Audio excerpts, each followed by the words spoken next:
Pardon the interruption, but I'm Mike Wilbon. A man in St. Louis was robbed of his pants. I'm Tony Kornheiser. Did pretty well, don't you think? Here's what I know about you. What? You got 7 or 8 houses. You have houses that are empty. Yeah. So you can buy some pants. I can. You really could.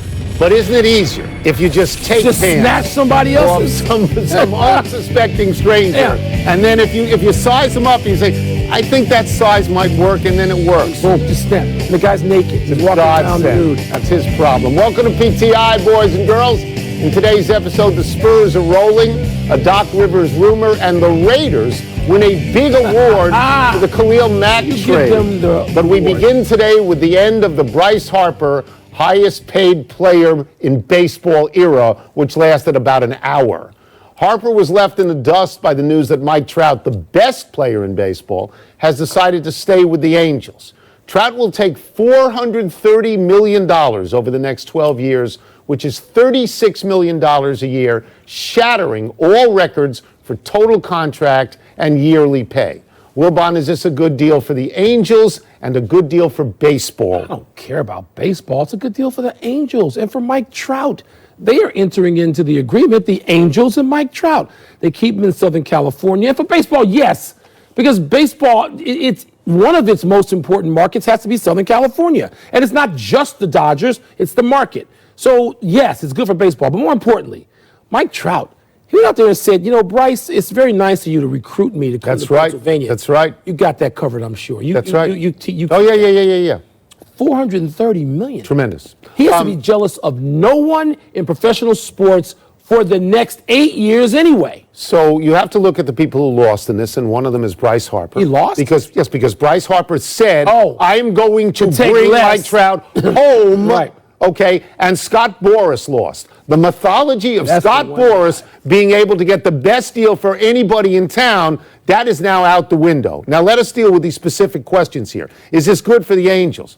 You think it's good for the Angels, but Mike, he's been there 7 full years. Yeah. They played 3 playoff games. They get the best player in baseball, but they spend so much money that I don't know how much money. Yeah, I don't know. I don't know. What is Southern California as a market? Is it bigger than New York or second? Is second, I guess? I don't know. The Dodgers are the biggest team by far. Okay, but Tony, they're not a poor team. They're a rich team. That's right. By virtue of paying this contract, That's right. You know that. So go out and either develop or acquire some other talent quickly. Well, I'm saying that they spent all this money on him. The other question is it good for baseball? I don't think it's good for baseball, and I'll tell you why.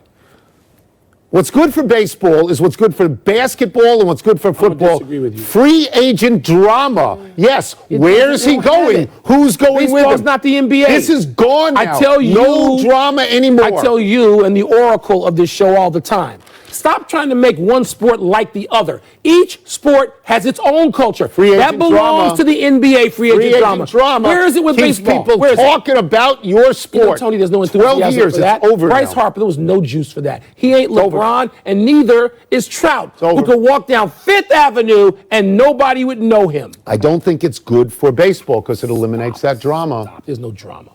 Let's go to the NBA, Tony, where there is drama all the time, and get into perhaps the least talked about interesting team of the season, the San Antonio Spurs. Oh, the drama's killing me. In 8th place about a minute ago, the Spurs won their 9th straight game last night at home over Golden State to jump to 5th. DeMar DeRozan, LaMarcus Aldridge, Rudy Gay, guys you've heard of, had good games. And a 4th guy I'm sure you've never heard of, point guard Derek White, who could have been 5th on Pop's depth chart when Could be Betty White's grandkid. I don't know him. Anyway, what's the bigger story here? Spurs winning or Dubs losing? The only significance of this game is San Antonio winning. As you say, this is their 9th straight win. On the way to 9, they've beaten Golden State, Denver, Milwaukee, Oklahoma City, Portland, and Detroit, all in the top 6 in their conferences. The Spurs are now good. They are officially good. The Warriors on this road trip did exactly what they said they wanted to do and had to do. You've been saying for 2 months now, the 2 teams that could beat them are Oklahoma City and Houston. They went out on the road, beat those teams. So the Spurs game meant nothing to them. Well, it meant something to them because they're now in a tie with Denver. And I think what the Warriors want, Tony, at the top of the Western Conference is they don't need it, Okay, but it's a little different. And suppose the 7th seed, I tell you, the team that could give them trouble and extend them in the first round, which can make them vulnerable for later rounds, could be San Antonio. Now, San Antonio, as I said, is in 5th. They're not going to finish 8th. If the Dubs finish 2nd, they'd be playing the 7 team. Well, Tony, this is the 5 team. It's a game that separates these teams. Nothing separates 5, 6, 7, 8 in the West. Nothing separates right now, this is a very good team. I agree with you, by the way. The headliner here is San Antonio. Tony, you thought this was the year that Pop would have so many disparate pieces he wouldn't be able to put them together. You said that in November. Hold on. Well, for 1 second. The San Antonio Spurs have missed the playoffs 4 times in 45 years. Amazing, isn't it? They have missed the playoffs once in the last 30 years when David Robinson got hurt and then they drafted Tim Duncan. Nobody else has anything like this. No. And attention needs to be paid to them, and they're not finishing 7th or 8th. They're going to go up from here. Okay. According to Peter Vesey, who has covered the NBA for almost 50 years, who we know well, Doc Rivers has always wanted to coach the Lakers, and Magic Johnson would give him that job. Wilbon, you know Doc and Magic so well you can call them Glenn and Irvin. Do you see Doc leaving the Clippers for the Lakers? Tony, the things you said, quoting Peter Vesey, and you know them to be true, about always thinking I'd love that down the line somewhere, even as he coached the Celtics to a championship. Yes. Are the Lakers... Well, Luke Walton is not going to be their coach. Are the Lakers covetous as they look down the corridor of Glenn Rivers? Sure. But I think there's some things in the way here, and I want to mention 2 of them. One, there are people in Southern California right in that environment telling Doc, you don't want to do this. And one of those reasons is simply LeBron James. I mean, he's been told by people, and I know this, LeBron didn't want to be coached. He's never wanted to be coached. Been coached by somebody with that kind of personality, command, authority, acumen, intellect. He's rejected it. Yes. And so Doc is being reminded of that by people. The other reason is the Clippers are not looking at the Lakers thinking we're going to be subservient to them. They're looking at the free agent class thinking, we're going to get us some of that, and we're going to add those pieces, whatever they are, to a playoff team. So the Clippers are not thinking of, Jerry West is involved with the Clippers now. They're not thinking of themselves as the little brother anymore, which they've always been. Even though they actually still are. Sure, okay. The Lakers are the most important sports franchise in Los Angeles, more so even than the Dodgers. They are the most important. If you're Doc Rivers, you live in Los Angeles. Nothing really changes in your life. Your commute is the same. The building is the same. You probably get a better parking spot with the Lakers. You still play golf at Bel Air. Yes. and you are with the most glamorous team. I agree with you about LeBron. I would ask you this, because to me this is the critical question. Can and will the Lakers attract better free agents than the Clippers? If they don't, you don't want the job. The question is, do you want to go in the 17th or 18th? I lose track of the number of years LeBron will be playing by next year. As great as he is, he's on my Mount Rushmore of basketball. That's he's on yours important too. Honor. Do you want, if you are Glenn Rivers, at this point of your career, to have to deal with that? And maybe it's a great challenge. Maybe he would look at it and say, you know what? I'm not these other guys. I'm not like the rest of the boys in the band. LeBron and I can get together. We can do this. But I don't know. Nobody knows that yet. What do you think? I would think that if you can coach the Lakers, that's a good place to be. So for most of us who pay attention to pro football, and to everybody who pays attention to the Chicago Bears, and that includes Doc Rivers, includes you, the monsters swindling of the Raiders for Khalil, Mack in July changed the entire NFC and by itself revitalized the Bears. But analytics people, most of whom I find utterly loathsome, don't see it that way. The analytics community, led by my dear friend Daryl Morey, who I like tremendously, saw fit to not just praise the Raiders for their stupidity, but reward the Silver and Black the Alpha Award for Best Transaction. Tone, just to be contrarian, you act like you understand analytics or you like analytics when you don't. But go ahead and tell me why this makes so much sense to you, giving the Raiders this award. This story is not about me. This story is about you. This is very personal about you. You have killed the Raiders for the Khalil Mack thing more than anybody else I have heard. You have killed them.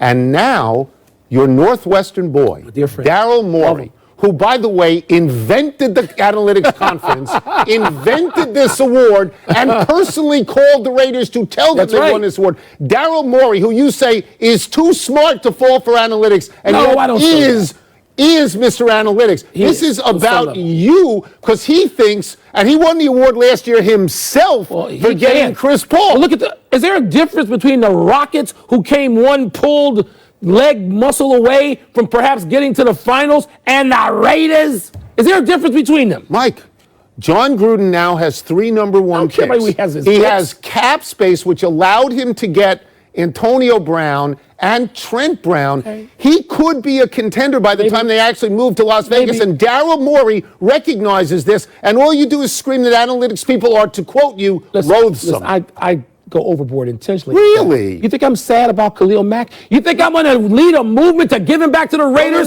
after the Bears got a doink from being in the next playoff round? Are you kidding me? So they wasted it. Khalil Mack didn't waste it. Listen to me clearly. And Daryl, who I will call when the show's over, listen to me clearly.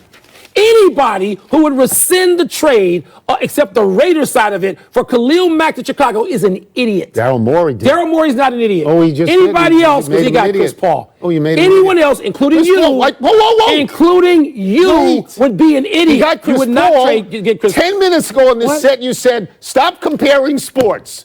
So stop comparing sports. You brought it up. You opened the door, Counselor. The Washington Post, where we used to work, is reporting that baseball is experimenting with a new way to avoid sign stealing at the National Spring Training site in West Palm Beach.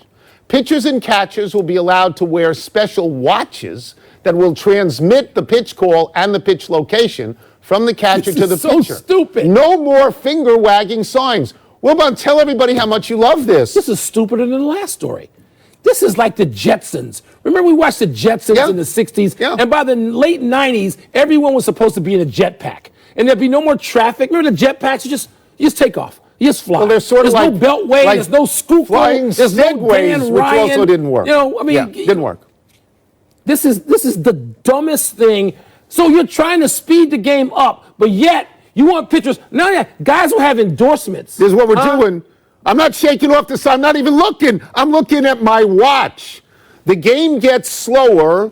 What happens when the Russians hack into the watches, and then there's collusion, and then you need Bob Mueller? What happens? This idea isn't simply stupid. It is insanely stupid. It's otherworldly. I love that we're talking about it. Why? It's insanely stupid. It will slow down the game. Because as soon as somebody's watch goes out, they'll say you have to shut down the phones in the dugout. Slow down all the electronics are done. And by the way, who would be the official watch company? I don't know, Rolex, Timex, something that ends in the X, I don't know. Let me look in the camera and say this. Stop. Please. Seriously. Stop. Exactly. Let's take a break. Coming up is your boy Ja Morant under pressure to perform in the NCAA tournament. Same as everybody else. Sure, he's great. And as LSU or Villanova, we're likely to go out early. You watched Ja Morant. You a believer now? I saw him in one game. I thought he was very good. Against Belmont, I believe, right? Was it against Belmont? I thought he was very good. Daryl Morey's going to call you immediately. I'm going to call him. It's time for Toss Up. You know the competitors, legendary columnist, honorary doctor, television superstar Tony Kornheiser, and Wilbon. What's first? Toss Up. Who's facing more pressure on Thursday, Ja Morant or Marquette?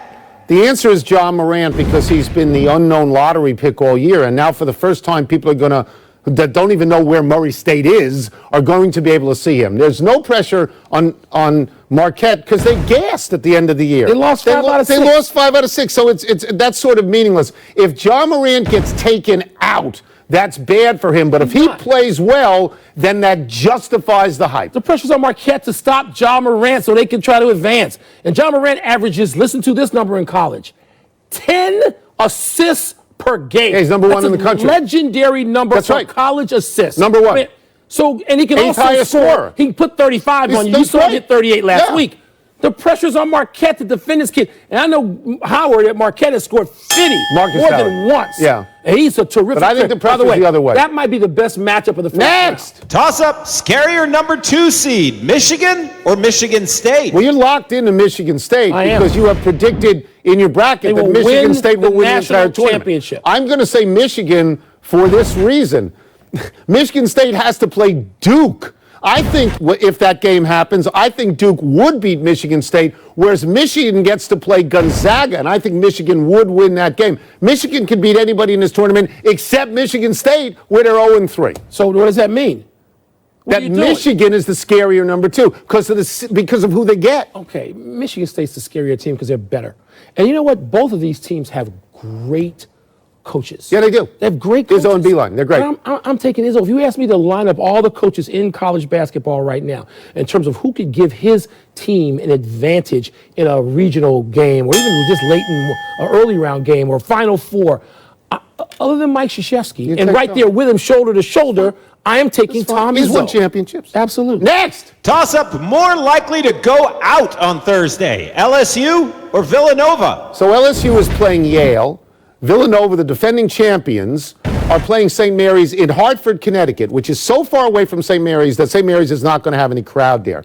It would be a smaller upset if Villanova went out. It'd be a much bigger upset if LSU went out. LSU's got real talent. But LSU's coach at the moment is coaching a school I like to call weird parts unknown. Weird situation. Okay, where is this guy? Yale put 96 on Harvard the other night. Yale outright? We're not talking about against the spread. Yale averages 81 points. I'm saying that would be the monumental upset because they don't have a coach, LSU. Wow. Tony, Villanova could go out. I mean, I haven't gotten enough credit yet on this show for picking last week. Definitively. I gave you credit. No, that was on your podcast. People I want credit on this show. Here's credit to you. St. Mary's, you got it. Gonzaga. You got it. And I'm rooting for my man Jay Wright now. That's who I'm rooting for. But St. Mary's could take them out. Next. Last one. Toss-up. Who you got in tonight's play-in? Fairleigh Dickinson or Prairie View A&M? So I must confess that I am not that familiar with the oeuvre of Prairie View A&M, which I believe is the locals call it. They call it the View. I do know that they once lost 80 straight football games. I don't know that that's relevant here. It's not. Fairleigh Dickinson, when I was in high school, I know it's in New Jersey, we referred to it. It's near I-95, so guess where he's going? We referred to it as fairly ridiculous. I heard that. Okay? But they also shoot 40% from three. Yeah. So I am going to pick them. Also because Ziggy Wilf went there, which could be a sweet and ticket situation for me with the Vikings. Well, all of my life, it was just called Prairie View. So the A&M came later. They were 1-11. They played a non-conference schedule that was tough to prepare them for this.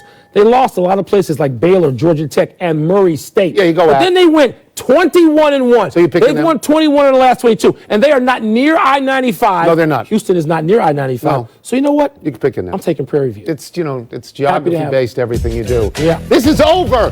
Victory! Let's take one last break. But still to come, can Blake Bortles turn around his career with a year on the Rams?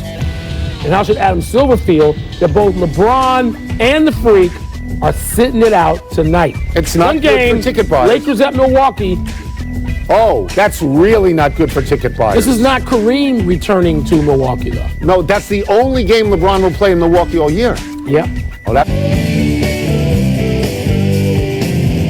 Hello, friends. Do you think that your bracket can beat Wilbon's? I doubt the one the intern will fill out in my name? Well, then sign up for ESPN's Tournament Challenge at ESPN.com or download the app and search for the PTI group. Now let's get happy 31st birthday, Clayton Kershaw. Best regular season pitcher in Major League Baseball over the last 10 years, has been in the news lately for being unable to pitch. Will not make a start on opening day, breaking an 8-year streak.